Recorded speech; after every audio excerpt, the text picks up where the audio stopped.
नमस्कार, मैं अभिषेक कुमार आप सभी का स्वागत करता हूं रेलवे कैंपस यूट्यूब चैनल पे। तो आप सभी को मेरा जय गुरु। तो चलिए हम लोग कोशिका पढ़ रहे हैं सेल चैप्टर एनसीईआरटी कंप्लीट। तो आपने एनसीईआरटी में अगर सेल चैप्टर देखा होगा तो ऑलमोस्ट कितने टोटल पेज लगे होंगे आपको पढ़ने में?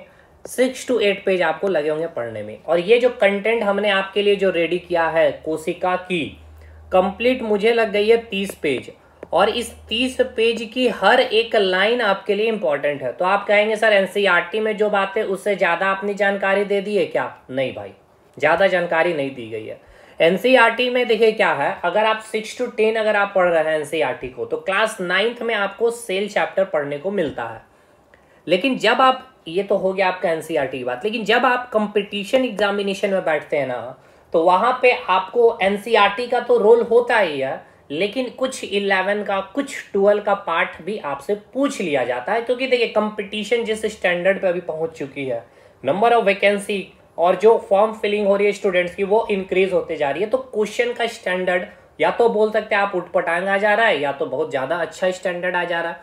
तो उन सब चीज़ों को मैनेज करने के लिए, और दूसरा आप एनसीईआरटी में पढ़िएगा तो उनकी जो लाइन होती है ना भाई, लाइन मतलब इतना, मतलब कि कह सकती है बहुत ही सहज या सरल भाषा में नहीं होती है। मतलब एक शब्द ही यूज कर लिया जाता है, और इस एक शब्द को ही मैंने एक्सप्लेन किया 3 लाइन में, ताकि आप उसको समझिए ना कि रटिए। अब मैंने बोल दिया ट्रांसलेशन, या फिर बोल दिया ट्रांसक्रिप्शन, या फिर मैंने बोल दिया रिवर्स ट्रांसक्रिप्शन, तो वो बस एक सेंटेंस ही आपका एनसीईआरटी में, लेकिन अब वो एक वर्ड ही है, लेकिन उसको मैंने सेंटेंस में एक्सप्लेन किया, जैसे कि आप देख सकते हो। फिर मैंने स्ट्रक्चर, बहुत सारे फिगर भी यूज किया है। अब यहीं पे आप जैसे देखेंगे कि यहाँ पे मैंने पूरी कहानी लिखी है कि सबसे पहले रॉबर्ट हुक ने किस वृक्ष, क्योंकि ये पूछा गया है भाई, आपके वृक्ष का नाम भी आपसे एग्जाम में पूछा गया है। चलिए, तो खैर आप जो क्लासेस अटेंड कर रहे हैं उनको पता है। तो आज हम लोग क्या करेंगे, चलिए भाई सबसे पहले मैं आपको बता दूं कि हम लोगों ने क्या क्या कर लिया है। तो हम लोग सेल ऑर्गेनेल यानी कि कोशिकाओं की बातें कर रहे थे, जिसमें सेल वाल आपका कंप्लीट है, सेल मेम्ब्रेन, यहाँ endoplasm, ribosome, Golgi body, lysosome, vacuoles, mitochondria, और आज हम लोग न्यूक्लियस में पूरा डीएनए और आरएनए के बारे में बातें करने वाले। तो बिना देर के हुए चीज़ों को सेशन स्टार्ट करते हैं। मतलब समझ गए कि आज हम पढ़ने वाले क्या है सर, न्यूक्लियस। तो पहले न्यूक्लियस को देखिए, ठीक है, फील करिए। पहले तो इस फिगर में आपको फिल करना है, फिर हम अपने फिगर में फिल कराएंगे, और फिर और एक फिगर आपको मैं दिखाऊंगा न्यूक्लियस की। तो ये है आपका प्लांट कोशिका, यानी पादप की कोशिका है। और इस पादप की कोशिका को अगर आप देखेंगे तो ये हो गया आपका न्यूक्लियस, ठीक है। देखिए यहाँ दिखाया गया इसको आपका न्यूक्लियस, क्लियर है। और इसी न्यूक्लियस के अंदर एक और गोलाकार स्ट्रक्चर में या संरचना आपको दिख रही है, जिसको हम लोग क्या बोल रहे हैं, न्यूक्लियोलस, केंद्रिका। चलिए ठीक है सर, अब आ जाइए एनिमल सेल के स्ट्रक्चर को देखिए। तो यहाँ पर भी अगर आप देखेंगे तो ये आपका क्या है भाई, न्यूक्लियस है, ठीक है। क्या है आपका न्यूक्लियस, यानी कि केंद्रक है। और केंद्रक के अंदर क्या आपको दिख रहा है, न्यूक्लियोलस, एक गोलाकार स्ट्रक्चर में आपको संरचना जो दिख रही हो, तो उसको हम क्या कहते हैं सर, न्यूक्लियोलस यानी कि केंद्रिका कहते हैं। क्लियर है भाई, ठीक है सर। अभी जैसे कि मैंने आपको बताया था, अगर रेगुलर अगर आप हैं तो ये जो आपकी कोशिका की जो फिगर दिखाई गई, इसके अंदर क्या होते हैं भाई, ट्रांसपेरेंट या पारदर्शी क्या होते हैं, तरल पदार्थ यानी कि फ्लूइड भरे होते हैं, जिसको हमने क्या नाम दिया था सर, साइटोप्लाज्म का। क्या नाम दिया था सर हमने, कोशिका द्रव्य का। चलिए इस फिगर में मैं आपको दिखा दूं कहाँ लिखा हुआ, ये रहा साइटोप्लाज्म, ठीक है। उसी प्रकार इसमें भी मैंने आपको बताया था, यहाँ पे क्या भरा हुआ है दोस्त, तो यहाँ पे साइटोप्लाज्म भरा हुआ देख सकते हैं। उसी प्रकार जो आपकी केंद्रिका है, यानी कि ये जो आपकी केंद्रिका यहाँ पे दिखाया गया है, इस केंद्रिका के अंदर भी क्या होता है, फ्लूइड, ट्रांसपेरेंट फ्लूइड भरी होती है, जिसको हम लोग नाम देते हैं केंद्रक द्रव्य। क्योंकि केंद्रक के अंदर उपस्थित द्रव्य तो केंद्रक द्रव्य कहेंगे, और इस कोशिका के अंदर उपस्थित द्रव्य तो हम इसको कोशिका द्रव्य यानी कि साइटोप्लाज्म कह दिए।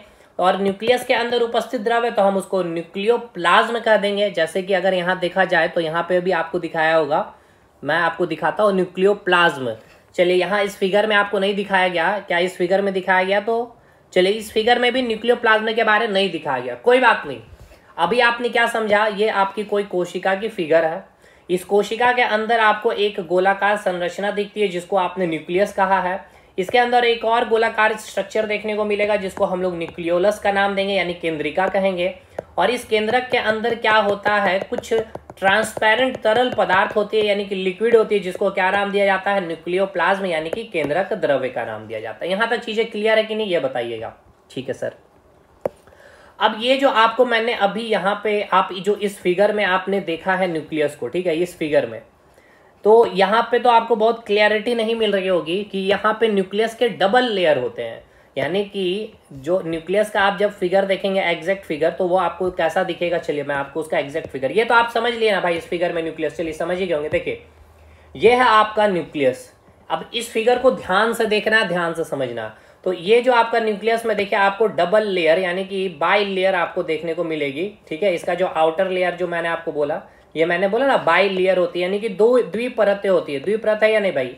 तो ये क्या हो जाएगी भाई, ये आपकी एक झिल्ली है। किसकी झिल्ली है? केंद्रक की झिल्ली, इसलिए आप इसको न्यूक्लियर मेम्ब्रेन भी कहते हैं या इन्वेलप। इन्वेलप क्योंकि बाहर से इन्वेलप की तरह ही है भाई, कोई भी चीज पैसा डालते हो इन्वेलप के अंदर ना, तो इन्वेलप क्या कर रहा है, उस पैसा को कवर कर रहा, तो वही न्यूक्लियर मेम्ब्रेन भी इसको बोल सकते हैं या फिर न्यूक्लियर इन्वेलप भी बोलते हैं। और यहाँ पे एक ध्यान देने वाली बात है कि न्यूक्लियर इन्वेलप में क्या है, पोर्स है यानी कि छिद्र है। इस छिद्र को क्या नाम देंगे भाई, न्यूक्लियर पोर। क्या नाम देंगे भाई, न्यूक्लियर पोर। ठीक है, न्यूक्लियर यानी कि केंद्रक छिद्र, क्योंकि न्यूक्लियस के मेम्ब्रेन पे छिद्र है। ठीक है सर, इसके अंदर क्या उपस्थित होगा सर, द्रव्य होगा, उसको हम क्या कहेंगे, न्यूक्लियोप्लाज्म यानी कि केंद्रक द्रव्य कहेंगे सर। और ध्यान देने वाली बात यह है कि इस न्यूक्लियस के अंदर जालीनुमा आपको बहुत सारी स्ट्रक्चर देखने को मिल रही होगी, दिख रही होगी ऑलमोस्ट आपको सभी को। ये जो जालीनुमा जो स्ट्रक्चर है ना, इसको हम लोग नाम देते हैं क्रोमेटिन का। इस क्रोमेटिन को समझ में आया कहाँ पे, पहले ये बताइए। ठीक है सर, क्रोमेटिन एक जालीनुमा स्ट्रक्चर, धागे की जालीनुमा स्ट्रक्चर के रूप में होती है। कहाँ होती है, न्यूक्लियोप्लाज्म में होती है, सॉरी न्यूक्लियोप्लाज्म यानी कि केंद्रक द्रव्य में होती है। और केंद्रक द्रव्य मतलब कहाँ है भाई, ये केंद्रक द्रव्य कहाँ होता है, न्यूक्लियस के अंदर होता है। ठीक है सर, ठीक है सर। और इसी न्यूक्लियस के अंदर सर एक और गोलाकार संरचना हमें देखने को मिलती है, जिसको हम केंद्रिका कहते हैं यानी कि न्यूक्लियोलस कहते हैं। पहले स्ट्रक्चर क्लियर करिए, क्योंकि स्ट्रक्चर से ही क्वेश्चन बनेगा। फटाफट दिमाग में बैठ गया आपको क्या क्या मैंने बताया कि न्यूक्लियस की जो बाहरी लेयर होती है, जिसको हम लोग न्यूक्लियर मेम्ब्रेन या इन्वेलप का नाम देते हैं, जो कैसी होती है, बाई लेयर होती है। देखिए दो लेयर है ना, देखिए दो लेयर है, दो लेयर है। ये किसकी बनी होती है लेयर या मेम्ब्रेन, ये लिपिड प्रोटीन, लिपिड फैट की बनी होती है। ठीक है, सॉरी लिपिड प्रोटीन की बनी होती है। किसकी बनी होती है, लिपिड प्रोटीन की बनी होती है। इसके अंदर क्या होता है, फ्लूइड भरा होता है, जिसको आप क्या कहते हैं सर, न्यूक्लियोप्लाज्म यानी कि केंद्रक द्रव्य कहते हैं। ये थ्रेड लाइक जो स्ट्रक्चर आप देख रहे हैं, इसको आप क्रोमेटिन का नाम देते हैं। इसमें जो छिद्र आप देख रहे हैं, उसको न्यूक्लियर पोर का नाम देते हैं। गोलाकार जो स्ट्रक्चर में जो संरचना दिख रहा है, उसको आप न्यूक्लियोलस का नाम देते हैं। यहां तक समझ में आ गया होगा, अब अच्छे से आपने फिगर देख लिया है भाई, बताइएगा। ठीक है सर, तो चलिए अब हम लोग स्टार्ट करते हैं न्यूक्लियस को। बहुत सारी चीजें अभी आपको इसमें देखनी है, ये आपका समाप्त नहीं, बस ऊपर ऊपर अभी आपको स्ट्रक्चर याद दिला दिया है कि न्यूक्लियस में क्या क्या होता है, आप इसको पहले फील करिए। ठीक है, चलिए आइए। तो सर ये सबसे पहले केंद्रक में थोड़ा सा कुछ चीज़ों को देखते हैं, समझते हैं। अच्छा एक चीज़ और समझिए, जैसे कि आपको पता है हम लोग, आप बायोलॉजी अगर पूरा पढ़ लिए मेरे एप्लीकेशन में, तो हमने आपको बताया था जो नर्वस सिस्टम है, ठीक है, नर्वस सिस्टम में जो आपको मैंने बताया था, या ब्रेन क्या करता है भाई, क्या करता है, कंट्रोल करने का काम करता है एंड कोऑर्डिनेशन करने का काम करता है। हमारे पूरे बॉडी को कंट्रोल कर रहा है, यानी आप अब एक कदम चल रहे हैं या दो कदम चल रहे हैं, या अभी स्लो चल रहे हैं या तेज चल रहे हैं, ये पूरा का पूरा कंट्रोल कौन करता है, मस्तिष्क यानी कि ब्रेन करता है। कोऑर्डिनेशन, एक दूसरे के साथ आप कोऑर्डिनेट करके रखे हुए हैं, आपका बॉडी का हर एक ऑर्गन एक दूसरे के साथ कोऑर्डिनेट किए हुए हैं। अगर आपको यहाँ चोट लगी है तो आप तुरंत प्रतिक्रिया दिखाते हैं। ये सभी कोऑर्डिनेशन करने का काम कौन करता है, तो ब्रेन करता है। तो इसलिए हम मतलब कि आपके पूरे बॉडी का कंट्रोल कौन कर रहा होता है, ब्रेन कर रहा होता है। कौन कर रहा होता है सर, ब्रेन कर रहा था। उसी प्रकार जो आप सेल पढ़ रहे हैं ना, इस सेल में भी आपने बहुत सारे सेल के कोशिकांग देखे हैं, सेल ऑर्गेनेल देखे हैं। तो इस सेल को या फिर इस सेल के अंदर जो भी बायोलॉजिकल एक्टिविटी होगी, मतलब इसका ये कि जैसे कि सेल के अंदर श्वसन की क्रियाएं होगी, ऑक्सीजन तो लेगा भाई, कार्बन डाइऑक्साइड छोड़ेगा। अब आप जो न्यूट्रिएंट्स खाना खाएंगे, प्रोटीन, फैट, कार्बोहाइड्रेट, वो भी इसके पास जाएगा, उसका डाइजेशन होगा। अब डाइजेशन होगा तो कुछ वेस्ट प्रोडक्ट बनेगा, उस वेस्ट प्रोडक्ट को एक्सक्रीशन करना होगा। तो ये सभी क्या है, बायोलॉजिकल एक्टिविटी है, यानी कि जैविक क्रियाएं हैं। तो इसके लिए भी, इसको भी कंट्रोल करने का काम कौन करता है, तो जैसे कि आपके बॉडी को फुल कंट्रोल आपका ब्रेन करता है, उसी प्रकार सेल में भी कंट्रोल यानी कि सेल के हर एक बायोलॉजिकल एक्टिविटी को कंट्रोल करने का जो काम करता है वो होता है आपका न्यूक्लियस, यानी कि उसको हम क्या कहते हैं, केंद्रक कहते हैं। ठीक है सर, चलिए भाई यहां तक चीजें समझ में आ गई होगी। चलिए तो आगे बढ़ते हैं, यहां से कंटिन्यू करते हैं। अब तो यहां पे लिखा क्या गया है, केंद्रक जो होती है कोशिका की सभी जैव क्रियाओं का नियंत्रण करता है। तो आपको समझ में आ रहा है जैव क्रियाओं का मतलब क्या होता है, यानी कि इंग्लिश में भी लिखा हुआ बायोलॉजिकल एक्टिविटी, मतलब कि जो एक्टिविटी आपके बायोलॉजिकल, यानी कि बायोलॉजिकल मतलब कोई एक जैविक व्यक्ति के अंदर, तो आपके बॉडी के अंदर क्या हो रहा है भाई, आप सांस ले रहे होंगे, आपका बॉडी में डाइजेशन हो रहा होगा, एक्सक्रीशन हो रहा होगा, है ना, सर्कुलेशन हो रहा होगा। तो ये सभी एक्टिविटीज जो हो रही है उसको कोई कंट्रोल करने वाला कौन है, आपका ब्रेन है। उसी प्रकार सेल में इनको कंट्रोल करने वाला कौन है, तो वो न्यूक्लियस होता है। इसीलिए हम इसको कह देते हैं ब्रेन ऑफ सेल, यानी कि कोशिका की मस्तिष्क। The nucleus control all biological activity, hence it is called the brain of cell, या इसको हम कंट्रोल रूम ऑफ सेल भी कहते हैं। कोई भी कंट्रोलर रूम होता है जिससे क्या होता है भाई, कोई ट्रेन जा रही है उसको फुल कंट्रोल किया जा सकता है वहां से, तो वो कंट्रोलर रूम हो गया एक प्रकार से। उसी प्रकार सेल का कंट्रोल रूम कौन होता है, तो आपका न्यूक्लियस होता है। चलिए भाई आगे बढ़िए। केंद्रक की खोज किसने की है, तो रॉबर्ट ब्राउन ने 1831 में की है। वेरी वेरी इंपॉर्टेंट, बहुत बार पूछा गया है आपके एग्जाम में। अब इसकी संख्या कितनी होती है, यानी कि अभी आपने जो फिगर में देखा एक न्यूक्लियस देखा, क्या एक सेल के अंदर एक ही न्यूक्लियस होती है, तो देखिए सामान्यतः यानी कि जनरली कोशिका में एक ही केंद्रक पाए जाते हैं, परंतु कुछ पौधे की कोशिकाओं में एक से अधिक केंद्रक भी देखे गए हैं। मतलब कि जरूरी नहीं है कि एक ही केंद्रक होगा, लेकिन मोस्टली चांसेस है कि कोशिका के अंदर एक ही केंद्रक होते हैं। और ये एग्जाम्पल याद रखिएगा, क्लैडोफोरा जो सवाल है आपका, इसमें एक से अधिक केंद्रक पाए जाते हैं। वेरी वेरी इंपॉर्टेंट ये आपका क्वेश्चन है, ठीक है, ये सब बहुत इंपॉर्टेंट है आपके लिए। तो आपको याद हो गया, अगर पूछा जाएगा कि किसके अंदर एक से अधिक केंद्रक पाए जाते हैं तो आप क्या नाम देंगे भाई, क्लैडोफोरा सवाल, ठीक है, क्लैडोफोरा सवाल के अंदर एक से अधिक केंद्रक पाए जाते हैं। बस वही बात इंग्लिश में लिख दी गई है। Generally, only one nucleus is found in a cell, but in some plant cell, more than one nucleus is found. In Cladophora algae, more than one nucleus is found. चलिए आगे बढ़िए। अब चलिए बात करते हैं, आपसे एग्जाम में पूछा जाता है सीनोसाइट्स के बारे में। सीनोसाइट्स किसको कहते हैं, ऐसे जीव, ऐसे ऑर्गेनिज्म जिनकी कोशिकाओं में एक से अधिक केंद्रक पाए जाते हैं, जैसे कि क्लैडोफोरा आपका एक सीनोसाइट्स है, क्योंकि इसके अंदर क्या है दोस्त, एक से अधिक न्यूक्लियस है। बस वही बात इंग्लिश में लिखा है, an organism which have more than one nucleus is called सीनोसाइट। चलिए आपको पता होना चाहिए, मैंने बताया भी है आरबीसी में क्या होता है, केंद्रक नहीं पाया जाता, ना ही माइटोकॉन्ड्रिया पाया जाता है। यहां तक समझ में आ गया आपका, क्लियर है। अब पढ़ेंगे हम लोग जो आपका न्यूक्लियस है उसकी स्ट्रक्चर के बारे में। तो स्ट्रक्चर मैंने आपको यहाँ पे एक बार फिर से दिखा देनी है दोस्त। देखिए ये इसका क्या है, बाहरी लेयर है जिसको हमने न्यूक्लियर मेम्ब्रेन का नाम दिया। ये कैसा होता है, बाई लेयर है। देखिए 2 लेयर दिखाया गया कि नहीं, ये बताइएगा। तो ये हो गया आपका केंद्रक झिल्ली, ठीक है सर। इसके अंदर थ्रेड लाइक स्ट्रक्चर आपको दिख रहा है, यस, ये हो गया आपका, ये आपका क्या हो जाएगा, क्रोमेटिन। इसके अंदर लिक्विड भरा होगा जिसको आप क्या कहेंगे, केंद्रक द्रव्य यानी कि न्यूक्लियोप्लाज्म। और एक गोलाकार स्ट्रक्चर आपको दिखेगा जिसको आप केंद्रिका या न्यूक्लियोलस का नाम देंगे। और यहाँ पे आप जो देख रहे हैं छिद्र है जिसको आप क्या नाम देते हैं, केंद्रक छिद्र यानी कि न्यूक्लियर पोर। अब समझिएगा, सबसे पहले चलिए पहले अब हम लोग बात करेंगे किसकी, तो सबसे पहले हम लोग बात करेंगे केंद्रक झिल्ली की यानी कि न्यूक्लियर मेम्ब्रेन की, न्यूक्लियस मेम्ब्रेन की।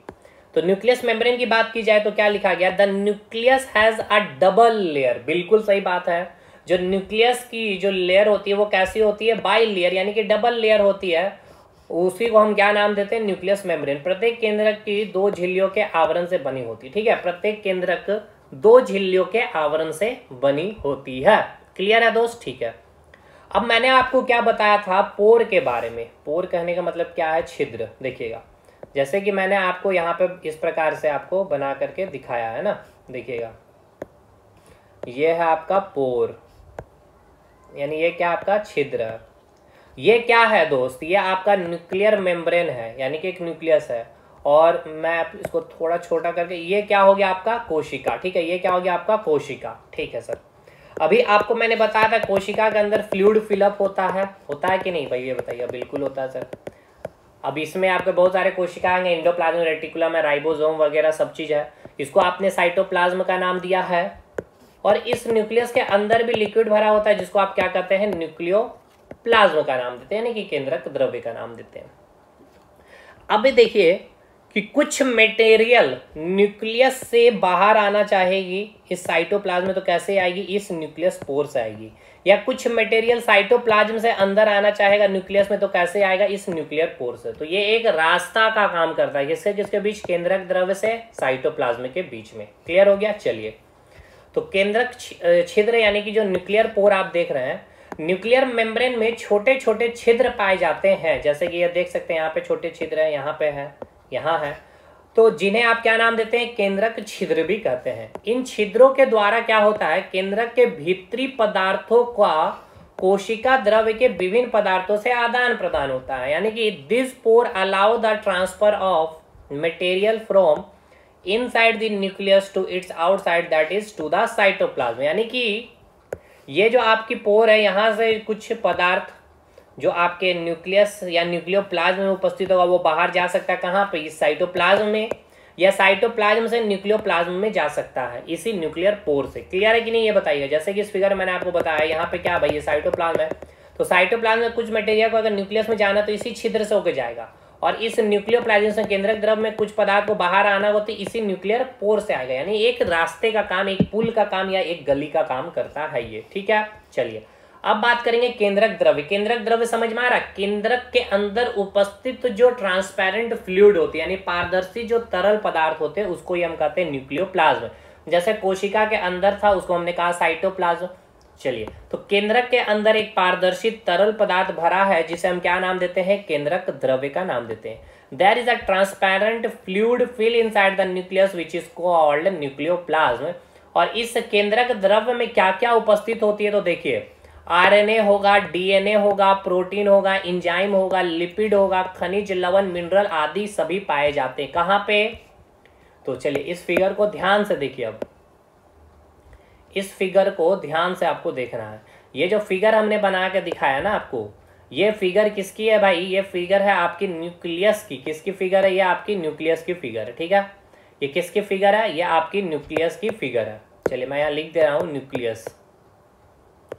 अब इस न्यूक्लियस के अंदर क्या है भाई, न्यूक्लियोप्लाज्म यानी कि केंद्रक द्रव्य है। और इस केंद्रक द्रव्य में क्या क्या उपस्थित है, तो आपको मैंने बताया डीएनए है, आरएनए है, कुछ एंजाइम है, प्रोटीन है, कुछ मिनरल्स हैं, लिपिड है। ये सभी कहाँ उपस्थित है, तो भाई न्यूक्लियस के केंद्रक द्रव्य में। क्लियर हो गया। अब कोई परेशानी है समझने में तो बताइएगा भाई, कोई परेशानी नहीं होगी। ठीक है, चलिए अब आगे बढ़िए। इसके बाद जब आप आगे पढ़ेंगे तो यहाँ लिखा गया है, इसी केंद्रक द्रव्य में क्या होता है, धागे संरचना पाई भी जाती है। मैंने आपको बताया, जिसको हम क्या नाम देते हैं, क्रोमेटिन कहा जाता है।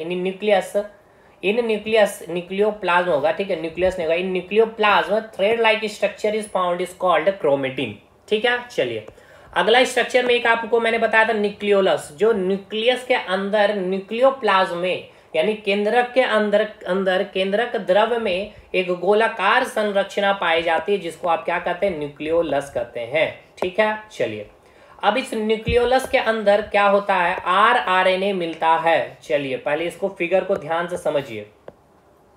ये आपका मैं जो फिगर बना रहा हूं, एक आपका न्यूक्लियस का मैं फिगर बना रहा हूं, क्योंकि बाई लेयर होता है और इसमें क्या होते हैं भाई, पोर्स होते हैं। और इसके अंदर एक गोलाकार संरचना पाई जाती है जिसको हम लोग क्या नाम दिए, न्यूक्लियोलस का नाम दिए, यानी कि केंद्रिका का नाम दिए। इस केंद्रिका के अंदर क्या उपस्थित है, लिक्विड उपस्थित है, जिसको आपने क्या नाम दिया भाई, केंद्रक द्रव्य। क्या नाम दिया सर, केंद्रक द्रव्य का नाम दिया। क्लियर है। इसके बाद इसी केंद्रक द्रव्य के अंदर हमने आपको बताया क्या है भाई, थ्रेड लाइक स्ट्रक्चर पाई जाती है, जिसको आपने क्या नाम दिया सर, क्रोमेटिन का नाम दे दिया। किसका नाम दे दिया सर, क्रोमेटिन का नाम दे दिया। क्लियर है यहाँ तक चीजें, ठीक है सर। चलिए, अच्छा, अब यहाँ तो बात ठीक है। इसके बाद हमने ये बताया, अच्छा माफ करिएगा, क्रोमेटिन यहाँ मैंने बना दिया। क्रोमेटिन तो देखिए, इसके अंदर भी, इस न्यूक्लियोलस के अंदर भी न्यूक्लियोप्लाज्म है और यहाँ पे भी उपस्थित है न्यूक्लियोप्लाज्म, और इसके अंदर क्या है, थ्रेड लाइक स्ट्रक्चर है जिसको आपने क्रोमेटिन कहा। लेकिन हमने आपको बताया इस न्यूक्लियस के अंदर क्या है, पाया जाता है आरआरएनए पाया जाता है। क्या पाया जाता है, आरआरएनए।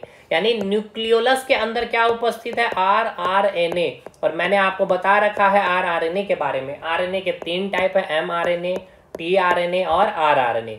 आरआरएनए क्या करता है भाई, राइबोसोम का फॉर्मेशन करता है, और राइबोसोम का निर्माण करता है, तो राइबोसोम क्या बनाती है, प्रोटीन का फॉर्मेशन करती है।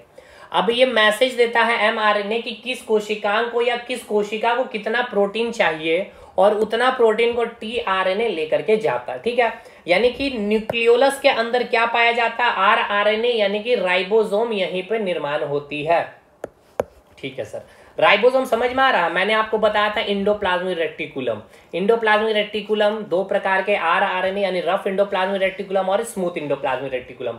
रफ में मैंने क्या बताया था कि जिसके ऊपर क्या होता है, राइबोसोम की उपस्थिति होती है। याद करिए इस प्रकार के फिगर आपने बताया था, तो डॉट डॉट यहाँ पे इस तरह से धब्बेनुमा दिखाया था, तो ये क्या था, राइबोसोम। तो ये जो राइबोसोम देख रहे हैं ना, तो ये राइबोसोम आया कहाँ से, चलिए आइए इस फिगर को एक बार देखिए, इस फिगर को देखिए तो और भी अच्छे से क्लियर होगा, देखिएगा। यानी कि इस फिगर में मैं आपको पहले दिखाता हूं, क्या स्मूथ हो गया, रफ इंडोप्लाज्म, देखिए कहाँ है रफ इंडोप्लाज्म, ये रहा रफ इंडोप्लाज्मिक रेटिकुलम। ठीक है, तो देखिए ये आप अगर देखिएगा तो यहाँ पे क्या है, ये सभी आपके राइबोसोम है। तो ये राइबोसोम आया कहाँ से, ये जो राइबोसोम डॉट डॉट जो आपको दिख रहा है ना, याद करिए मैंने आपको दिखाया था, तो ये राइबोसोम आया कहाँ से आया, तो भाई इस न्यूक्लियोलस के से बाहर आया, इसमें था आपका आरआरएनए, यहाँ से राइबोसोम बना, और ये राइबोसोम बाहर आया इस न्यूक्लियस पोर्स से बाहर आके कहाँ उपस्थित हो गया, इस ये एंडोप्लाज्मिक रेटिकुलम के ऊपर, और वो एंडोप्लाज्मिक रेटिकुलम को हमने क्या नाम दे दिया, RER, यानी कि रफ इंडोप्लाज्मिक रेटिकुलम। क्लियर है, समझ में आया कि नहीं भाई चीजें। चलिए आगे बढ़िए अब हम लोग, चलिए कहाँ थे हम लोग, यहाँ से आगे बढ़ना हमें, न्यूक्लियस को हम लोग कर रहे थे ना, हाँ जी चलिए। तो केंद्रिका में क्या उपस्थित होता है, आरआरएनए मिलता है जो राइबोसोम का निर्माण करता है। राइबोसोम समझ में आ गया कहाँ बन रहा है, न्यूक्लियोलस के अंदर। अगला है आपका क्रोमेटिन। तो चलिए क्रोमेटिन क्या है, आपको मैंने बताया केंद्रक के अंदर जो केंद्रक द्रव है उसमें एक थ्रेड लाइक स्ट्रक्चर हमें देखने को मिलती है, जिसको हम लोग क्या कहते हैं, क्रोमेटिन का नाम देते हैं। ठीक है, तो अब हम लोग क्रोमेटिन में थोड़ा और चीजों को, गुणसूत्र को जोड़ करके, गुणसूत्र को मैं आपको यहाँ पे पूरा पढ़ाता हूँ। कोशिका की जो विभाजन जब होती है, देखिए यहाँ पे लिखा गया है, पहले क्रोमेटिन समझ में आ रहा है ना, न्यूक्लियस के अंदर क्या है, एक द्रव है जिसको हम लोग न्यूक्लियोप्लाज्म कहते हैं। उस न्यूक्लियोप्लाज्म यानी कि केंद्रक द्रव के अंदर एक थ्रेड लाइक स्ट्रक्चर यानी धागे नुमा दिखेगा, जैसे कि यहाँ पे आप देखेंगे ये दो धागे नुमा जो आपको स्ट्रक्चर जो देखने को मिल रही है, ये धागे नुमा जो स्ट्रक्चर देखने को मिल रही है, इसी को क्या नाम दिया गया है सर, इसी को नाम दिया गया क्रोमेटिन का। ठीक, अब जब सेल डिवाइड कर रहा होता है, यानी कि जब सेल में डिवीजन होता है, सेल डिवीजन अभी पूरा चैप्टर हम लोग पढ़ने वाले हैं इसके बाद ही। तो जब सेल का जब डिवीजन होता है, तो ये जो आप थ्रेड लाइक जो स्ट्रक्चर आप देख रहे हैं ना, जिसको आप क्रोमेटिन बोल रहे हैं, ये क्या करता है, अपने आप को कंडेंस्ड करता है, संघनित करता है, और कंडेंस्ड करके किसका फॉर्मेशन करता है, गुणसूत्र का, यानी कि क्रोमोसोम का फॉर्मेशन करता है। समझ में आया, देखिए समझिए, केवल रटिए मत भाई। क्रोमोसोम जो आप बोलते हैं या किताबों में जो आप पढ़ते हैं, या हिंदी में हम जिसे कहते हैं गुणसूत्र, गुणसूत्र क्या है समझ में आया कि नहीं आया। जो सेल है भाई, सेल ये आपका है, इस कंप्लीट सेल के अंदर एक न्यूक्लियस है, इस न्यूक्लियस के अंदर यहाँ पे द्रव है जिसको न्यूक्लियोप्लाज्म कहते हैं, और इसके अंदर ही क्या है, थ्रेड लाइक स्ट्रक्चर है, थ्रेड लाइक स्ट्रक्चर है जिसको आप क्रोमेटिन का नाम देते हैं। और जब सेल का डिवीजन होता है तो यही क्रोमेटिन कंडेंस्ड होकर के किसका फॉर्मेशन कर देती है, गुणसूत्र का। क्लियर है यहां तक चीज है, ठीक है सर आगे बढ़िए अब चलिए। तो यहां सब हम लोग आगे देखते हैं, चलिए क्रोमेटिन यहां तक हमने, तो देखिए यहां पे वही बात लिखी गई है कि कोशिका विभाजन के समय क्रोमेटिन क्या होती है, कंडेंस संघनित होकर के किसका निर्माण करती है, क्रोमोसोम का। और इसका शेप जो होता है रॉड शेप स्ट्रक्चर होता है। क्रोमोसोम का जब आप स्ट्रक्चर देखेंगे इस प्रकार होते हैं, और आपका जो क्रोमोसोम होता है ना वो पेयर में होता है यानी जोड़े में होता है, और इसको यहाँ पे जो जोड़ करके या बांध करके जो रखता है उसको हम बोलते हैं सेंट्रोमियर। ठीक है यहाँ तक चीजें बताइएगा, ठीक है सर आगे बढ़िए। अब ये जो आपने क्रोमेटिन देखा, जो थ्रेड लाइक स्ट्रक्चर की बातें जो हमने आपसे की ना, यानी कि क्रोमेटिन की ये मुख्य रूप से बनी किसकी होती है, तो ये बनी होती है न्यूक्लियोप्रोटीन की बनी होती है। न्यूक्लियोप्रोटीन दो टर्म है, एक है आपका प्रोटीन और एक है आपका न्यूक्लियो। न्यूक्लियो बोले तो न्यूक्लिक एसिड, और एक हो गया इसमें प्रोटीन। यानी कि ये आपका न्यूक्लियस है, केंद्रक है, इस केंद्रक के अंदर क्या है भाई, कोशिका द्रव्य है, ठीक है सर। और इसी कोशिका द्रव्य के अंदर क्या होगा, एक न्यूक्लियोलस होगा, केंद्रिका होगा सर। और इसी के अंदर क्या होगा सर, आपको थ्रेड लाइक स्ट्रक्चर, धागे नुमा स्ट्रक्चर इस प्रकार से आपको देखने को मिलेगी, जिसको आपने क्या नाम दिया है सर, जिसको आपने क्रोमेटिन का नाम दिया है। और यही क्रोमेटिन जब सेल का डिवीजन होता है तो कंडेंस्ड होकर क्या बनाती है, गुणसूत्र का फॉर्मेशन करती है। तो ये जो क्रोमेटिन है ना, ये किससे बनी होती है, तो न्यूक्लियोप्रोटीन से, यानी कि न्यूक्लियो बोले तो न्यूक्लिक एसिड, और न्यूक्लिक एसिड का मतलब एक आपका डीऑक्सीराइबोज न्यूक्लिक एसिड और एक होता है आपका राइबोज न्यूक्लिक एसिड। चलिए, तो ये जो आपका क्रोमेटिन है, इस क्रोमेटिन किससे बनी होती है भाई, एक आपका इसमें क्या होता है, न्यूक्लियोप्रोटीन, यानी एक तो प्रोटीन होगा और एक आपका क्या होगा, न्यूक्लिक एसिड होगा। तो न्यूक्लिक एसिड में क्रोमेटिन में क्या होता है, तो डीएनए होता है। समझिए, ये सब सवाल है एनसीईआरटी की लाइन आप जब पढ़ेंगे तब। हमने आपको बोला, हमने आपको बताया कि आपका ये जो न्यूक्लियस है और इस न्यूक्लियस के अंदर जो धागे नुमा जो आप स्ट्रक्चर देख रहे हैं, ये धागे नुमा स्ट्रक्चर को आपने क्या नाम दिया सर, क्रोमेटिन का नाम दिया। ये क्रोमेटिन किससे मिलकर बनी होती है, तो न्यूक्लियोप्रोटीन से मिलकर के बनी होती है। तो न्यूक्लियोप्रोटीन को जब हम तोड़ेंगे तो एक होगा आपका प्रोटीन और एक होगा आपका न्यूक्लिक एसिड। तो न्यूक्लिक एसिड कितने, दो प्रकार के होते हैं, एक होता है आपका डीएनए और एक होता है आपका आरएनए। तो ये जो आपका ये जो आपका क्रोमेटिन है ना, ये क्रोमेटिन में कौन सा न्यूक्लिक एसिड उपस्थित होता है, तो याद रखिएगा डीएनए न्यूक्लिक उपस्थित होता है और साथ के साथ प्रोटीन। तो पूछा जाएगा क्रोमेटिन किससे बना होता है भाई, किस न्यूक्लिक एसिड से, तो आरएनए नहीं बताना, डीएनए बताना, ठीक है। चलिए, तो इसी को यहाँ पे देखेंगे जब आप, तो यहाँ पर वही चीज यहाँ पर लिखा भी गया आपको दिखेगा। चलिए क्लियर करते हैं इसको। वो क्रोमोसोम का फिगर याद हो गया, गुणसूत्र का फिगर, ठीक है। चलिए, तो ये न्यूक्लियो प्रोटीन के बने होते हैं, इसको हमने तोड़ दिया, न्यूक्लियो एसिड और एक हो गया आपका प्रोटीन। न्यूक्लिक एसिड दो प्रकार के, एक होता है डीएनए और एक होता है आरएनए। तो क्रोमेटिन में क्या होता है, कौन सा nucleic acid, DNA nucleic acid पाया जाता है। इसका मतलब ये, अच्छा अब आइए इसको और थोड़ा सा, चलिए इसको पहले मैं क्लियर कर दूं, इसको हम क्लियर कर लेते हैं। बहुत अच्छा सवाल बनेगा। देखिए, मैं इतना बार बार इसीलिए कर रहा हूं ना, चीजें आपको याद नहीं करना पड़े और एग्जामिनेशन में अच्छे स्टैंडर्ड के क्वेश्चन बना पाए। आपसे क्वेश्चन पूछेगा गुणसूत्र के बारे, कि गुणसूत्र में क्या उपस्थित होता है, डीएनए उपस्थित होता है या आरएनए उपस्थित होता है। हमने तो आपको पढ़ाया नहीं, लेकिन फिर भी आप बनाने लायक बन चुके थे। कैसे, तो देखिए इस गुणसूत्र का फॉर्मेशन कैसे हुआ सर, तो हमने आपको बताया था जब क्रोमेटिन आपका क्या करता है, कंडेंस्ड करता है, तो आपका गुणसूत्र का फॉर्मेशन होता है। और ये क्रोमेटिन किससे मिलके बना होता है, न्यूक्लिक एसिड से प्लस प्रोटीन में से। और न्यूक्लिक एसिड में क्या इसमें पाया जाता है, डीएनए, यानी कि डीएनए उपस्थित है क्रोमेटिन के अंदर। तो इससे जो गुणसूत्र बनेगा, गुणसूत्र में क्या मिलेगा आपको, डीएनए ही मिलेगा, ना कि आरएनए मिलेगा। क्लियर है भाई, चलिए सर क्लियर है हमारा। तो वही बात यहां लिखा गया है, क्रोमेटिन में डीएनए न्यूक्लिक एसिड पाया जाता है। इसका मतलब यह है कि जो गुणसूत्र यानी कि जो क्रोमोसोम है उसमें भी क्या पाया जाएगा, DNA nucleic acid plus protein. Chromosome किससे मिलकर बनी होती है, तो chromosome are composed of DNA plus protein. Chromosome में कौन सी न्यूक्लिक एसिड, तो डीएनए। क्यों, आपको क्लियर हो गया, क्योंकि क्रोमोसोम का फॉर्मेशन किससे हो रहा है, क्रोमेटिन से। जब सेल का डिवीजन होता है तो क्रोमेटिन क्रोमोसोम का फॉर्मेशन करता है। और ये जो क्रोमेटिन बनी होती है सर, न्यूक्लिक एसिड और प्रोटीन से बनी होती है। और इसमें जो न्यूक्लिक एसिड उपस्थित होता है वो कौन सा, तो डीएनए। अगर इसके अंदर डीएनए है तो इससे जो गुणसूत्र का फॉर्मेशन होगा उसमें भी क्या आएगा, डीएनए ही आएगा ना, आरएनए तो नहीं आ जाएगा। क्लियर हो गया, ठीक है सर। तो चलिए अब आगे आपसे पूछा जाएगा आरएनए न्यूक्लिक एसिड। तो देखिए, जो आपका ये आपने बना लिया सेल का फिगर, ठीक है, ये हो गया आपका सेल।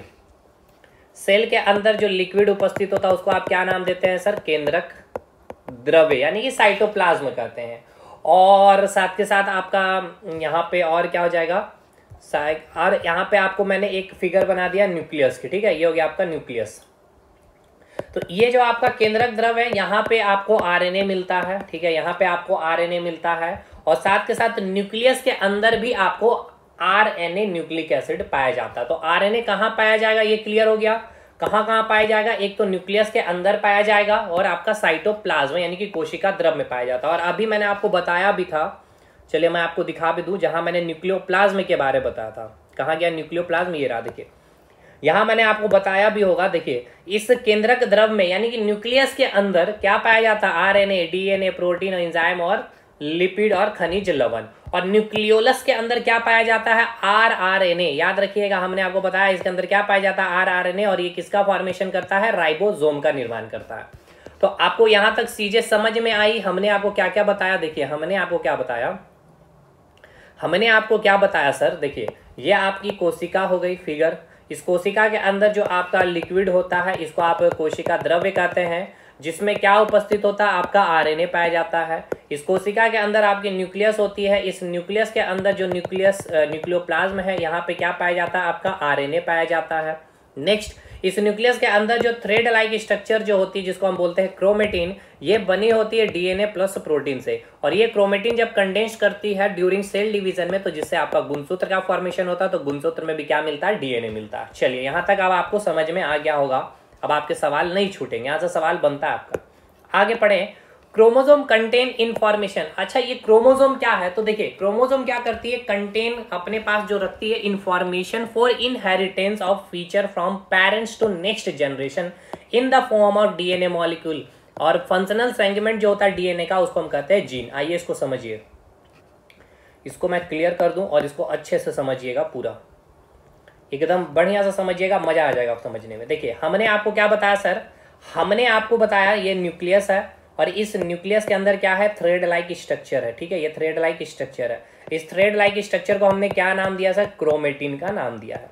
जब ये सेल डिवाइड करेगा, ठीक है, जब इस सेल का डिवीजन होगा, तो ये क्रोमेटिन कंडेंस्ड होकर किसका फॉर्मेशन कर देगा, गुणसूत्र का, यानी कि इसका फॉर्मेशन कर देगा क्रोमोसोम का। ठीक है, यानी इसका अगर मैं फिगर आपको दिखाऊं तो ये होता है आपका फिगर, और ये जहां से इसको बांध करके रखता है, इसको हम क्या नाम देते हैं, सेंट्रोमियर। ठीक है, इसको हम क्या बोलते हैं, सेंट्रोमियर। ये लिखा हुआ है नोट्स में भी। ठीक है सर।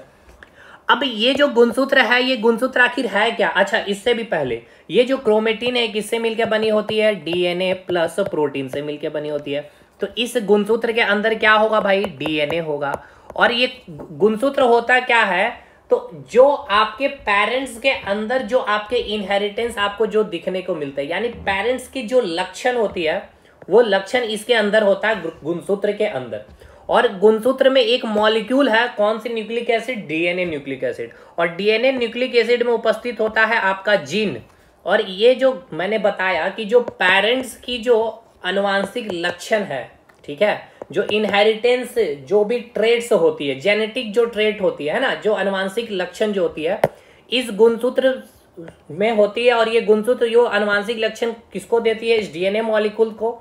और ये डीएनए मॉलिक्यूल में उपस्थित होता है एक सेगमेंट जिसको बोलते हैं जीन।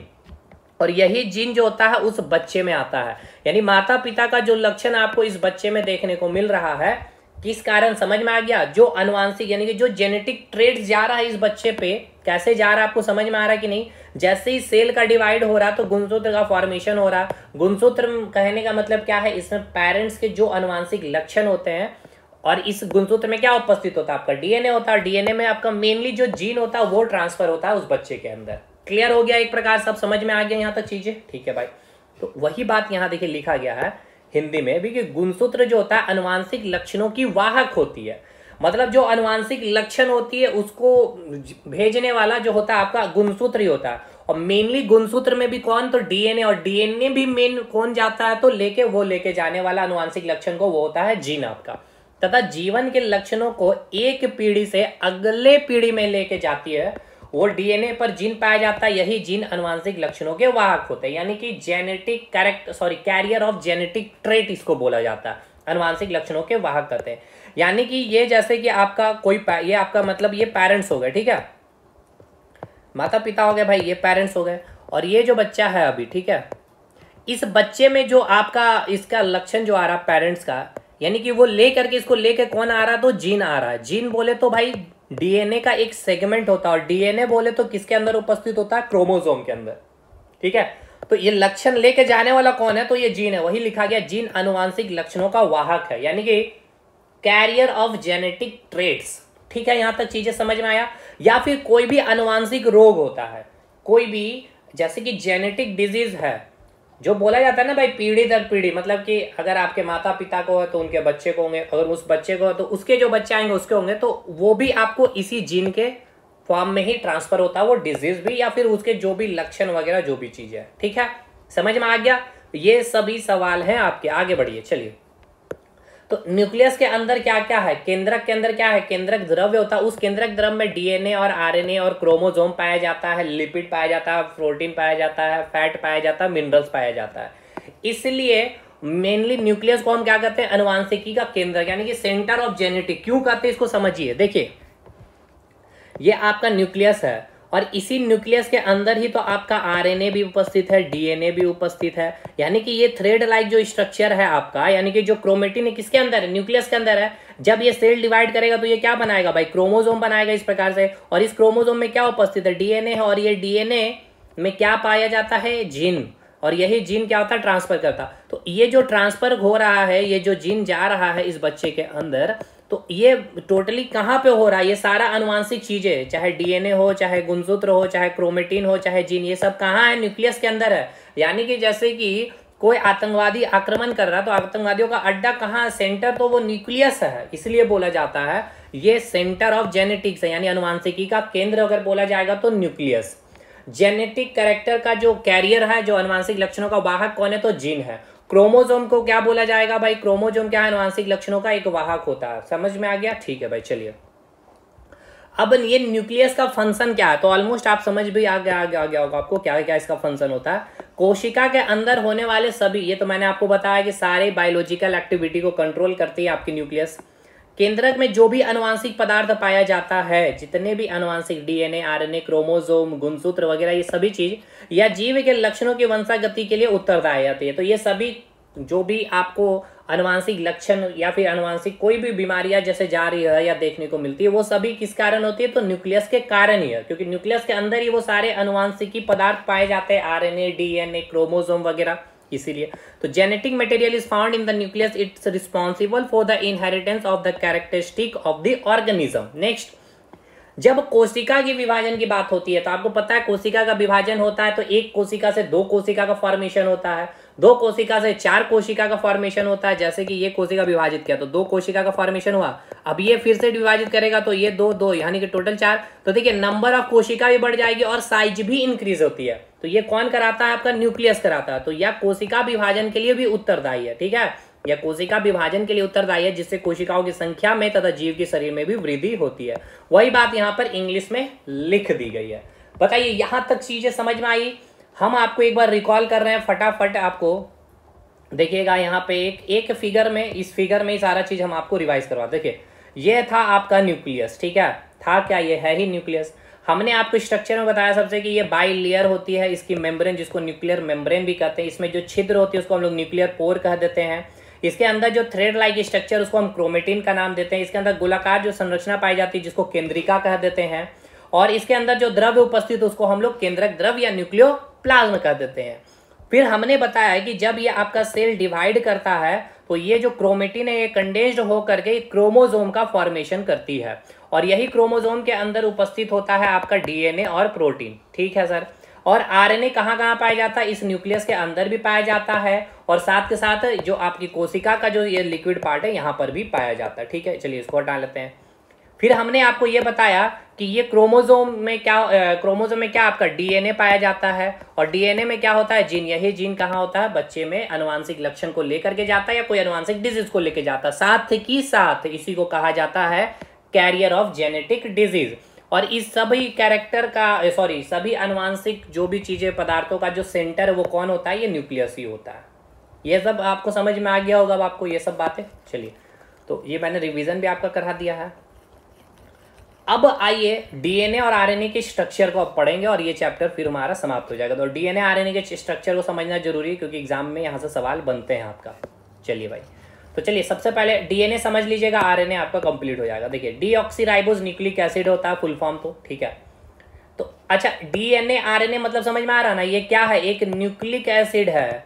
ये न्यूक्लिक एसिड कहाँ होता है उपस्थित, न्यूक्लियस यानी कि केंद्रक के अंदर उपस्थित होता है। चलिए अब डीएनए की संरचना को समझिएगा। डीएनए में क्या होता है, पॉलीन्यूक्लियोटाइड होती है। न्यूक्लियोटाइड कहने का मतलब है कि इसमें बहुत सारे चैन बने होते हैं, ठीक है। न्यूक्लियोटाइड में बहुत सारे चैन बने होते हैं, इसलिए लिखा गया पॉली, ठीक है। पॉली का मतलब समझ आया, इसमें बहुत सारे चैन होते हैं किसके, न्यूक्लियोटाइड के। अब न्यूक्लियोटाइड का मतलब क्या है, न्यूक्लियोटाइड प्लस फॉस्फेट। न्यूक्लियोटाइड का मतलब है उसमें शुगर है और नाइट्रोजन बेस होता है। शुगर में कौन सा शुगर होता है? तो पेंटोज शुगर होता है। पेंटोज शुगर मतलब समझ में आ रहा है? 5 कार्बन का चैन मिलेगा आपको इस प्रकार से। इस प्रकार से आपको 5 कार्बन का चैन मिलेगा। 1 मिनट, या आपको 5 कार्बन का चैन यहाँ पे मिलता है इस प्रकार से, ठीक है। तो 1 हो गया, 2 3 4 और ये 5, ठीक है। तो पेंटोज शुगर मतलब पेंटोज, यानी कि पेंटेन हो गया ना, पेंट मतलब 5, तो पेंटोज शुगर होता है किसमें? न्यूक्लियोटाइड में। न्यूक्लियोटाइड कहने का मतलब क्या है आपका? न्यूक्लियस। न्यूक्लियस क्या होता है भाई? पॉली न्यूक्लियोटाइड होते हैं, यानी बहुत सारे न्यूक्लियोटाइड की चैन होती है। न्यूक्लियोटाइड का मतलब ये है कि इसमें न्यूक्लियोटाइड प्लस फॉस्फेट होता है। न्यूक्लियोटाइड मतलब क्या हो गया? शुगर और नाइट्रोजन बेस। शुगर में कौन सा शुगर? तो पेंटोज शुगर। और नाइट्रोजन बेस में एक होगा आपका प्यूरिन और एक होगा पिरिमिडिन। अब इसको और थोड़ा सा क्लासिफाई करिएगा, देखिएगा यहाँ पे।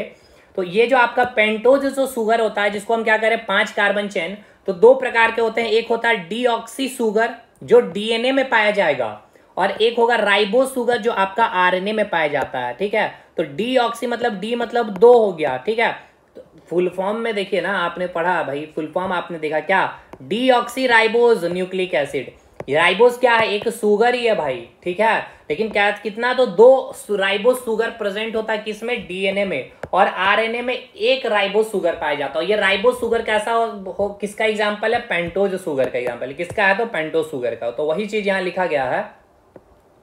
पेंटोज शुगर मतलब क्या? सबसे पहले 5 कार्बन चेन, ये फिगर देख लीजिए। डीएनए में जो पाया जाएगा कौन सा शुगर? Deoxy ribose sugar. कौन सा शुगर? डीऑक्सी राइबोज, यानी कि ribose sugar 2 ribose sugar present होंगे, और इसमें राइबोज शुगर 1 ही पाया जाएगा, किसमें? आरएनए में। अब नाइट्रोजन जो बेस पेयर होते हैं, ये 2 भाग में बांटते हैं, यानी 2 प्रकार के होते हैं। एक होते हैं प्यूरिन और एक होता है प्यूरिन और एक होता है पिरिमिडिन। प्यूरिन में हो गया adenine guanine. Adenine guanine, adenine को ए से रिप्रेजेंट करेंगे, गुआनिन को कैपिटल जी से। पिरिमिडिन भी आपका एक हो गया साइटोसिन और एक हो गया आपका थाइमिन। साइटोसिन को सी से रिप्रेजेंट करेंगे, थाइमिन को कैपिटल टी से। जो आपका डीएनए होता है उसमें जो नाइट्रोजन बेस होता है उसमें पिरिमिडिन का कौन सा पाया जाता है? थाइमिन पाया जाता है। लेकिन जो आपका आरएनए होता है, उस आरएनए में जो नाइट्रोजन बेस देखने को मिलता है उसमें पिरिमिडिन का यूरासिल। मतलब यही है, इतना सा डिफरेंस है, समझ लीजिए डिफरेंस को। जो आपका आरएनए है और जो आपका डीएनए है, ठीक है, इसमें जो नाइट्रोजन जो बेस उपस्थित होता है पाया जाता है एडेनिन, गुआनिन और उसके बाद साइटोसिन और आपका थाइमिन। और आरएनए में जो नाइट्रोजन बेस पाया जाता है एडेनिन, गुआनिन, साइटोसिन और आपका यूरासिल। क्लियर है? ठीक है सर। अब देखिए, ये जो आपका प्यूरिन और आपका जो पिरिमिडिन है, ये एक दूसरे से बंधन से बंधे होते हैं, यानी एक बॉन्ड से बंधे होते हैं, जिसको हम लोग बोलते हैं हाइड्रोजन बॉन्ड। क्या बोलते हैं सर? हाइड्रोजन बॉन्ड बोलते हैं। चलिए तो देखते हैं। देखिए यहाँ मैंने लिखा है, जो डीएनए में क्या होगा आपका? Adenine, guanine, cytosine, thymine. जो आरएनए में पाया जाएगा, बस टी को रिप्लेस कर देना यू से। ए का आपका एडेनिन रह गया, जी का आपका गुआनिन रह गया, सी का आपका साइटोसिन रह गया, टी जो थाइमिन है उसको हम यूरासिल से रिप्लेस कर देंगे। क्लियर हो गया? देखिए आगे बढ़िए। प्यूरिन जो होता है हमेशा अपना बंधन पिरिमिडिन से बनाता है। किससे बना होता है? हाइड्रोजन बॉन्ड से। तो देखिए, जो आपका डीएनए स्ट्रक्चर में जब आप देखेंगे तो जो आपका नाइट्रो, देखिए ये आपका जो ए जी टी सी ये सब जो देखना प्यूरिन और पिरिमिडिन, यही सब कोड के फॉर्म में ही आपका मैसेज ट्रांसफर होता है। आपने देखा था ना आरएनए में एमआरएनए, मैसेंजर आरएनए। तो वो जो मैसेंजर आरएनए है ना, वो आप जो मैसेज लेकर के जाएगा कि किस कोशिकांग को कितना प्रोटीन चाहिए या किस कोशिका को प्रोटीन चाहिए, इस कोड के फॉर्म में ही ये मैसेज जाता है। चलिए, तो आपका जो डीएनए स्ट्रक्चर है उसमें आपका एडेनिन और जो थाइमिन के बीच में डबल हाइड्रोजन बॉन्ड होता है, और गुआनिन और साइटोसिन के बीच ट्रिपल हाइड्रोजन बॉन्ड होता है। लेकिन आरएनए के जो स्ट्रक्चर आप देखेंगे उसमें जो नाइट्रोजन बेस देखेंगे, इसमें आपको तो गुआनिन और साइटोसिन में तो सेम आपको मिलेगा, यहाँ भी सेम मिलेगा, लेकिन यहाँ पर जो आपका थाइमिन है वो आपका यूरासिल से रिप्लेस हो जाएगा, बाकी डबल बॉन्ड यहाँ पर भी रहेगा। ठीक है, बस यही इतना आपको बदलाव देखना है। यानी कि डीएनए आरएनए में अगर मैं आपको नाइट्रोजन बेस के आधार पर अगर डिफ्रेंशिएट करूं तो इसमें आपका एडेनिन होगा, एडेनिन जो होगा आपका थाइमिन के साथ, और आपका जो गुआनिन होगा ट्रिपल हाइड्रोजन बॉन्ड के साथ सी के साथ, और इसमें आपका बस टी रिप्लेस कर जाएगा यू से यूरासिल से, और जी ये आपका सेम रहेगा गुआनिन और साइटोसिन ट्रिपल बॉन्ड से। ठीक है, समझ में आ रहा है कि नहीं यहाँ तक चीजें? चलिए अब देखिए, डीएनए का जो स्ट्रक्चर होता है वो डबल हेलिक्स स्ट्रक्चर होता है। कैसा होता है डीएनए में? Double helix. डबल हेलिक्स मतलब जैसे लड़कियां जो चोटी बांधती है ना, इस प्रकार से। ठीक है, तो वही सेम आपका फिगर है। अब इसको क्या करिएगा, चोटिया को खोल दीजिए लड़कियां, तो इसका अब चोटी खोलेंगे तो एक आपका ऐसे खुलेगा, एक ये खुलेगा, तो वही इसको यहाँ पर ऐसे दिखाया गया। तो ये 2 लेयर होंगे भाई, डबल हेलिक्स स्ट्रक्चर है। तो इसको ये जो आपका लेयर जो है ना, यानी कि ये जो 2 स्ट्रेन है, ये किससे बना होता है, तो देखिए जिसको बोला जाता है बैकबोन, क्योंकि देखिए आपका हमारा बैकबोन जैसे कि रीढ़ की हड्डी है जो स्ट्रेट खड़ा रखता है, उसी प्रकार ये डीएनए का भी ये बैकबोन होता है। जो इसको लेयर को आप बोल रहे हैं ना, ये लेयर जो बोल रहे हैं, ये आप इसको आप रीढ़ की हड्डी भी बोल सकते हैं डीएनए का, ठीक है। तो ये जो डीएनए का जो रीढ़ की हड्डी है या बैकबोन जो होती है या लेयर में क्या पाया जाता है, फॉस्फेट और शुगर पाया जाता है। यानी मैंने आपको जो बताया ना, देखिएगा यहाँ पे मैंने आपको क्या बताया कि डीएनए जो होता है पॉलीन्यूक्लियोटाइड होता है, इसका मतलब ये है कि न्यूक्लियोटाइड और फॉस्फेट। तो फॉस्फेट समझ में आ गया कहाँ पे होता है, जो डबल हेलिक्स स्ट्रक्चर जो आप देख रहे हैं इसके लेयर में होता है फॉस्फेट, और ये शुगर पाया जाता है, और नाइट्रोजन बेस इसके बीच में बॉन्डिंग बनाएगा, अभी मैं आपको दिखाऊंगा। तो इसकी जो रीढ़ की हड्डी है या फिर जो डीएनए का जो लेयर है उसमें क्या उपस्थित होता है, वो या किससे बना होता है, फॉस्फेट और शुगर से। और शुगर भी कौन सा, तो डीऑक्सी राइबोस शुगर। और आरएनए में क्या पाया जाएगा भाई, तो राइबोस शुगर पाया जाएगा। चलिए क्लियर हो गया, अब आप समझ पा रहे होंगे एक एक चीज को। तो बस यहाँ पे देखिए वही दिखाया गया, phosphate sugar, phosphate sugar, phosphate sugar, phosphate sugar. अब इसी लेयर में आपका नाइट्रोजन बेस है AGCTA, ठीक है। तो भाई सिंपल सी बात है, अभी हमने आपको बताया ये डीएनए का स्ट्रक्चर हम लोग पढ़ रहे हैं। अगर यहाँ ए है तो ए के साथ क्या आएगा, थाइमिन आएगा डबल हाइड्रोजन बॉन्ड के साथ। गुआनिन है तो साइटोसिन आएगा ट्रिपल हाइड्रोजन बॉन्ड के साथ। साइटोसिन है तो जी यहाँ पे आएगा ट्रिपल हाइड्रोजन बॉन्ड के साथ। यहाँ पे आपका थाइमिन है तो भाई यहाँ पे ए आ जाएगा, क्योंकि डीएनए का स्ट्रक्चर पढ़ रहे हैं। यहाँ ए है तो यहाँ भी थाइमिन आएगा डबल हाइड्रोजन बॉन्ड के साथ। समझ में आया डबल हेलिक्स स्ट्रक्चर का मतलब। जैसे कि यहाँ पे आप देखिए कि जो आपका डीएनए का जो ये स्ट्रक्चर आप देखते हैं, ये जो लेयर आप जो देख रहे हैं इसमें किससे बना होता है, फॉस्फेट प्लस शुगर से। कौन सा शुगर, डीऑक्सीराइबोस शुगर से। और इसके अंदर आपका नाइट्रोजन जो बेस होता है, इस प्रकार से अपना बॉन्डिंग, यानी कि इस प्रकार से मैसेज का ट्रांसफर कोडिंग के फॉर्म में होता है। समझ में आ गया। और दोनों हेलिक्स स्ट्रक्चर के बीच का जो डिस्टेंस होता है वो 20 एंगस्ट्रॉम होता है। कितना होता है, 20 एंगस्ट्रॉम होता है। बताइए कोई तकलीफ है यहां तक समझने में? मुझे नहीं लगता कि कहीं भी एक सिंगल डाउट होगा। अच्छा एक चीज ये भी सवाल आपसे पूछा जाता है कि एक जो घुमाव है आपका ये डीएनए का, इसकी लेंथ कितनी होती है? तो याद रखिएगा इसका जो लेंथ होता है 3.4 नैनोमीटर, या अगर एंगस्ट्रम में आपसे पूछ लेगा तो 34 एंगस्ट्रम कहेंगे। ठीक है, कितना हो गया, 34 एंगस्ट्रम, इसको याद रखिएगा। और डबल हेलिक्स स्ट्रक्चर के बीच का जो डायमीटर बोल लेगा तो वो 20 एंगस्ट्रम होता है। देखिए यहाँ वही बात लिखा गया है कि देखिए यहाँ पे डीएनए जो होता है मोर स्टेबल देन आरएनए होता है। क्यों पता है? क्योंकि डीएनए का डबल हेलिक्स स्ट्रक्चर होता है और आरएनए का सिंगल हेलिक्स स्ट्रक्चर इस प्रकार से होता है, यानी कि एक ही लेयर होता है। क्लियर है दोस्त? वो भी फॉस्फेट शुगर से बना होता है और इसमें जो केवल आपको चेंज क्या हो जाएगा, एडेनिन के साथ आपका यहाँ पे यूरासिल आ जाएगा, बाकी जी ट्रिपल बॉन्ड के साथ साइटोसिन के साथ रहेगा। ठीक, तो ये एक लेयर होने के कारण आपका जो आरएनए है कंपैरेटिवली डीएनए से लेस स्टेबल होता है, डीएनए मोर स्टेबल होता है। ये भी रीजन समझ में आ गया। थाइमिन की जगह यूरासिल आ जाएगा तो वो आरएनए का स्ट्रक्चर हो जाएगा। डीएनए क्या है? एक जेनेटिक मटेरियल है। मैंने आपको बताया डीएनए क्या, एक जेनेटिक मटेरियल जो कहाँ उपस्थित होता है, क्रोमोसोम के अंदर उपस्थित होता है। क्रोमोसोम का फॉर्मेशन कैसे होता है? तो जब सेल का डिवीजन होता है तो क्रोमेटिन कंडेंस्ड होकर क्रोमोसोम का फॉर्मेशन करता है। इसी क्रोमोसोम के अंदर एक जेनेटिक मटेरियल पाया जाता है जिसको हम डीएनए कहते हैं, और जिसके अंदर सारे वो जेनेटिक ट्रेड्स होते हैं, और वो जेनेटिक ट्रेड्स को एक बच्चे के अंदर जो लेकर के जाता है वो होता है आपका जीन, जिसको हम कहते हैं कैरियर ऑफ जेनेटिक ट्रेड्स, यानी कि अनुवांशिक लक्षणों का वाहक। जेनेटिक मटेरियल है डीएनए, जो एक मॉलिक्यूल के फॉर्म में क्रोमोसोम में होता है। डीएनए मॉलिक्यूल्स जो होता है अनुवांशिक रोग एवं अनुवांशिक लक्षण को, या तो कोई भी डिजीज हो सकता है या फिर कोई अनुवांशिक लक्षण को एक पीढ़ी से दूसरे पीढ़ी में लेके जाने का कार्य करती है। डीएनए का फंक्शनल सेगमेंट, यानी कि डीएनए के अंदर डीएनए में जो अनुवांशिक जो लक्षण है, ट्रेड है, उसको लेके जाने वाला क्या होता है भाई, उस मेन सेगमेंट को हम लोग क्या नाम देते हैं? जीन का नाम देते हैं। क्या बोलते हैं? जीन कहते हैं। यही जीन क्या होता है? अनुवांशिक लक्षणों का वाहक होता है, यानी कि कैरियर ऑफ जेनेटिक ट्रेड्स कहते हैं। ये तो मैंने बता ही दिया। अच्छा, डीएनए का यूज हम लोग फिंगरप्रिंट के लिए भी करते हैं। अच्छा, फिंगरप्रिंट की खोज किसने की? ये पूछा जाएगा। Doctor LK. जेफरेज द्वारा की गई थी। डीएनए के फिंगरप्रिंट एवं एक्सरे से जैविक माता पिता, जैसे कि कोई बच्चे का जन्म हुआ तो अगर उसका डीएनए से आप क्या कर लेते हैं भाई, चेकआउट कर लेते हैं कि ये इसके माता पिता है या नहीं। मान लीजिए कोई क्लेम करे कि भैया ये बच्चा हमारा है, तो कैसे चेक किया जाएगा? तो वो डीएनए के थ्रू, क्योंकि भाई उसका जेनेटिक मटेरियल, क्योंकि डीएनए क्या होता है कि जेनेटिक मटेरियल है जो उस बच्चे में उस माता पिता का होगा। क्लियर है भाई? या कोई अपराधी है, अपराधी की पहचान करने के लिए, जैसे कोई रेपिस्ट है तो उसकी पहचान भी इस डीएनए से की जा सकती है। चलिए भाई आगे बढ़िए अब हम लोग। डीएनए का मुख्य कार्य अगर पूछा जाएगा तो अनुवांशिक पदार्थों का पता लगाना, मतलब जो जेनेटिक मटेरियल है उसका पता लगाने के लिए हम लोग डीएनए का इस्तेमाल करते हैं। डीएनए फिंगरप्रिंट भारत में लाने का श्रेय किसको दिया जाता है? तो डॉक्टर लालजी सिंह को दिया जाता, ये सब पूछा गया। अच्छा, एक सवाल यहां से ये भी बनता है, क्रोमोसोम में संख्या पूछ ली जाती है, जो मैं इस नोट्स में मेंशन कर दूंगा, एप्लीकेशन अपलोड हो जाएगा। मटर में गुणसूत्र की संख्या, तो हम देखिए क्वेश्चन कैसे पूछेगा। मैंने आपको पहले ये बताया कि ये जो आपकी गुणसूत्र होती है भाई, ये आपकी पेयर में पाई जाती है, यानी कि जोड़े में पाई जाती है। तो आपका जो मटर है, मटर में जो गुणसूत्र की संख्या 6 है, लेकिन पेयर पूछेगा तो कितना हो जाएगा? 3 पेयर हो जाएगा। ठीक है, ये सब याद रखिएगा, कंफ्यूज मत होइएगा। कुत्ता के बारे में पूछेगा, डॉग में कितने भाई गुणसूत्र की संख्या होती है? 78 होती है, लेकिन पेयर पूछ लेगा तो क्या बोलेंगे भाई? 39 पेयर हो जाएगा। तो ये सब ध्यान रखिएगा। फ्रॉग पूछ लेगा तो फ्रॉग में कितना होता है? 26 होता है, कितने पेयर हो जाएंगे? 13 पेयर हो जाएंगे।